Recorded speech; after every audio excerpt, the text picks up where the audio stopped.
Metaverse explains. Guys, in this video is everything you need to know about the future of the internet. Watch it now. It's 10 minutes. Go for it.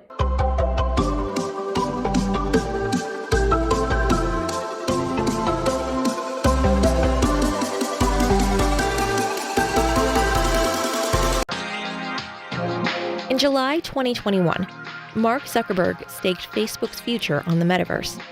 To prove he was serious, he renamed the company Meta and promised to spend billions of dollars to rebuild a metaverse platform. He isn't alone. Other companies are also working on their plans for the metaverse, the expected next iteration of the internet. The metaverse is difficult to define. It's usually described as online spaces where people socialize, work, and play as avatars, digital representations of their identities. Unlike a Zoom chat, the spaces don't disappear when you're done. They're there for someone else to use. Though it's often name-checked in the tech world, the metaverse is still a fuzzy idea for people outside the industry. I mean, the metaverse is clearly a term of great currency in this moment in time. And I think for right now, 2022, the metaverse is a story we are telling about what the future of technical infrastructures might look like when you combine virtual reality, augmented reality, high-speed internet connections, and some kind of notion of a virtual space you might occupy with other people. So an easy answer to the metaverse is, well, it's, the next version of the future of computing. The more complicated answer is, of course, it's a story about how we imagine the world. Meta and other companies tout the metaverse as an evolution of the internet, a virtual world that parallels our lives in the real world. But it's an idea that's been tossed around for decades and tried before.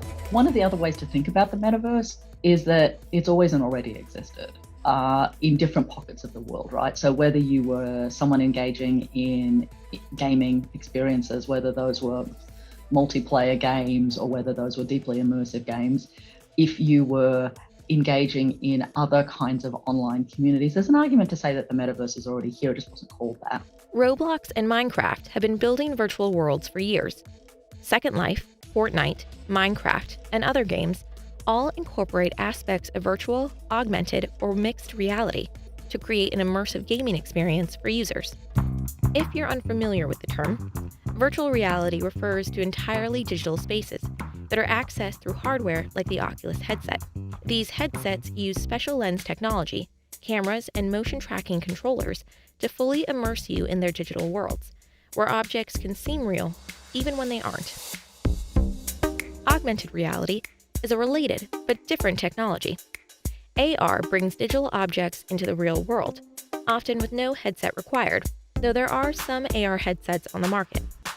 Some experts see augmented reality as a gateway to broader acceptance of the metaverse. The technology has continued to advance and continued to find touch points in all of our lives, whether it's through mobile phones connected to the internet or other forms of connectivity, smart TV, all those sort of pieces of the puzzle. Advances in software have introduced users to more realistic experiences through higher levels of fidelity, the degree of real-world exactness that's digitally reproduced. However, critics say more work is needed in order for the technology to deliver the fidelity the metaverse needs. It can be easy to, get carried away in this nirvana state of what's being sold to us, but we need to think about what's right in front of us right now. We're now starting to see some metaverses being made available on mobile platforms, as well as through even the web browser. So we're starting to see a shift towards accessibility. That also comes typically at the cost of fidelity. Beyond the technical aspects of the metaverse, another area of concern is who builds and controls the metaverse. A corporate version of the metaverse, one that's built by existing tech companies, risks repeating problems that already plague social media, some people worry. Bias, bullying, misinformation, and harassment could even be magnified in the metaverse because it's an immersive environment. It's one thing to send 180 characters to somebody over Twitter, and another thing entirely to bully somebody in a metaverse type space where your brain has tricked you into feeling like you're really there. That's, I think, the potential for abuse in the metaverse that the argument that maybe we need to get ahead of this. Other critics believe that user-generated content will be the building blocks of the metaverse, like current and previous iterations of virtual platforms, like the game Second Life. But even in Second Life, larger entities like corporations and businesses still had a hand in shaping the space. I'm not sure it's as straightforward as saying it's either large tech companies or it's user-generated. I think it's usually a little bit of drift between both of those things. And I think that underscores the role of governments in all of this and the role of sort of social institutions. Whether the metaverse will come together as a single platform is an open question. Right now, industry standards don't exist for the metaverse. That means big companies are competing to lay the foundation others will have to follow, a pattern that was established with the development of the internet. One of the really interesting facets of the metaverse and of calling this constellation of technologies and experiences as the metaverse is that it creates the opportunity to build a platform. And the thing about platforms is that if you build them right, which is usually open and with standards, you can move things between pieces of the platform. So, when we think about the internet, whilst we may experience it via a particular service provider or a particular device, the underlying architecture of it is such that it can be delivered in lots of different places.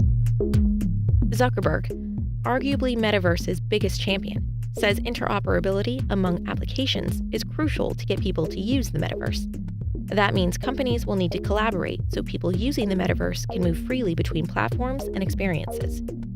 For instance, if you have an avatar in Meta's metaverse, ideally, you should be able to use the same avatar when moving to a Microsoft platform.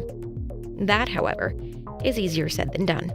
If you're familiar with the Roblox style Lego-like experience, compare that to something like Fortnite. Trying to take your character, just take it over to Fortnite and make it work there. It just wouldn't work. You actually need to have two completely different iterations or models of your avatar. That's where I think fundamentally there are just straight up challenges that exist because no two metaverses really are delivering, a common experience. Qualcomm, NVIDIA, Valve, Epic, HTC, and Apple are among the companies working on Metaverse, or Metaverse-like projects. How or when these projects develop is anyone's guess. Game and entertainment companies like Stageverse, which digitally reproduce concerts and festivals, have been operating in a metaverse-like environment for years. But with more companies adopting a hybrid work model, the metaverse could also come to the world of work. A 2020 report from consultancy PwC predicts that nearly 23.5 million jobs worldwide will use AR and VR by 2030. The technology will be used for tasks like employee training, meetings, and customer service, according to PwC. The metaverse could also offer new economic opportunities, such as game creation, virtual retail, or digital asset trading. The virtual world could be a source of real money. I think there's a good argument that over the long run, you could potentially create a new class of economic participants who could share in the upside of this new platform shift, right? Through maybe token economics, through game mechanics and so forth that you're already starting to see. But I think the metaverse is potentially a really lucrative place for creators to kind of populate this new world and make a great living doing so.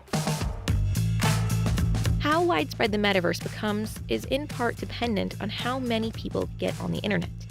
A little less than 2/3 of the world's population had access to the internet in 2021, according to the ITU. Without basic accessibility to the internet, widespread adoption among a global community of users will be a challenge. Companies building the metaverse will need to first see the digital divide is bridged if they want their virtual world to attract people from around the globe. When I think about the metaverse, my hope for it is that we can be really mindful about what's happened when we've built large technology apparatus and infrastructure in the past. And that as a result, we go into this a little less naive and a little more deliberate about the choices we make. That also means as citizens, we have an obligation to hold the organizations in our lives accountable to the values that we care about. It's unclear whether the metaverse will live up to the promises or fail to live up to the hype. What did I tell you? You know the future of the internet. It's amazing, it's crazy, it's awesome, and you better get ahead of it. If you want to learn more about it, join Finance 5 University. We teach you everything and onboard you on Web 3. Here we go. The link is in the description area. Yes, click it now. Check it out.